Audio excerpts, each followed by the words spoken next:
Always good to have you on the show, Mr. Mutunjwa. So how do you feel as Amcu and your members about deregulation?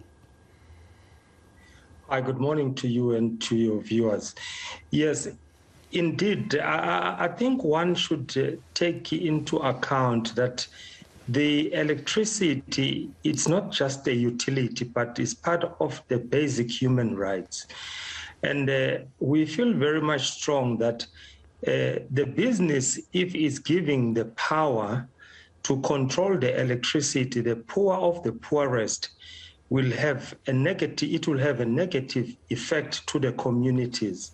They suffer currently under the current situation where in the mining hosting communities, they don't benefit anything from these mines. So at the end of the day, if the mines, are given more power to control this essential resource, which is electricity, I'm telling you, the poor of the poorest will never see, the sun. So as an organisation and as someone, Mr. Mutunjwa, that works in the upper echelons of mining unions, you have a fair idea, of course, how governments operate and how they don't operate. Why do you think it's taking so long? Where do you think the stumbling block is in getting it deregulated? As I'm saying, the deregulation, I think the government is quite conscious, knowingly, that if they do deregulate, it will have an immense negative impact to the society.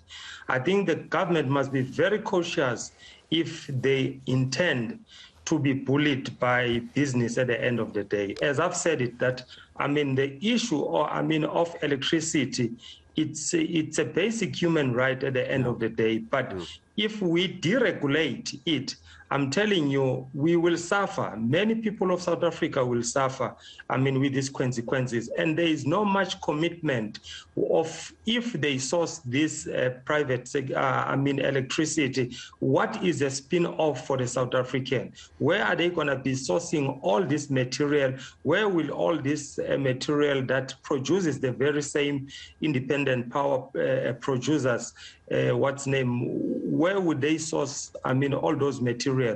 Are they going to source these things in Europe, which there will be no spin-off in terms of job creation in the country? So there must be a socio-economic commitment from the business itself if they want the government to deregulate.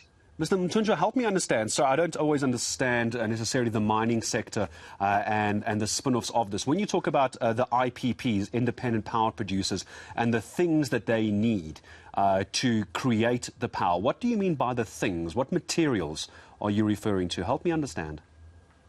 In as much as it's not my field, but surely they are saying they are not going to get the electricity from Eskom. So therefore, they will be having their own means of creating, electricity for their mines, for whatever, equipment or technology that they will be using. The question, where will it be sourced? Where will be those skills coming from? Are they going to import skills in order to erect those, a power utility for themselves as a private sector? So if it's not gonna profit the South African at large, I don't think that is a good way. Remember, in the SONA of 2019, the sitting state president talked about the restructuring of Eskom, which was referring to distribution and transmission and so forth. And we haven't seen that spin off. And also remember, we are still in 400 billion debt, which we cannot service. Municipalities, we cannot afford to pay back Eskom. And again, even the money that was reached or the consensual deal that was reached in COP26 in Glasgow of 131 billion, at the end of the day, we are owing 400 billion. We are given 131 in order to close down all, the power-fired coal, station. It does not help us because this country is still developing. We still want industrializing, this country in order to address, the jobs in this country. And so remember, Mr. Mthunjwa, even what would you recommend? I take your point, I really do, but before I say goodbye to you, what would you recommend then? Because Eskom has let the country down repeatedly. They can't keep up with maintenance. There isn't money to pay them. I don't think anyone will argue with you on that. But if not deregulation, how do we keep the lights on? Not just for the business of mining, but for the residents of the country. Last question to you. What do we do? I think is to have the right people at the right places and take politics out of SOEs. SOEs should serve the nation, not only serve the business interest at the end of the day.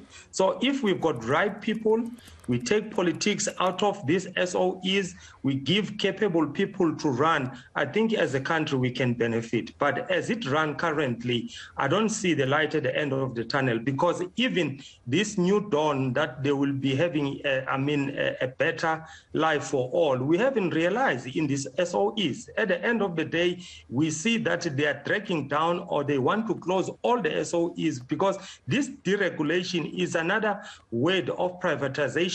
They just want to privatize all SOEs, of which at the end of the day, we South Africans, we will suffer the consequences of such. Well, I appreciate your time in speaking to us and putting forward your views. Amcu President Joseph Mthunjwa joining us here on the Tuesday edition of the South African Morning.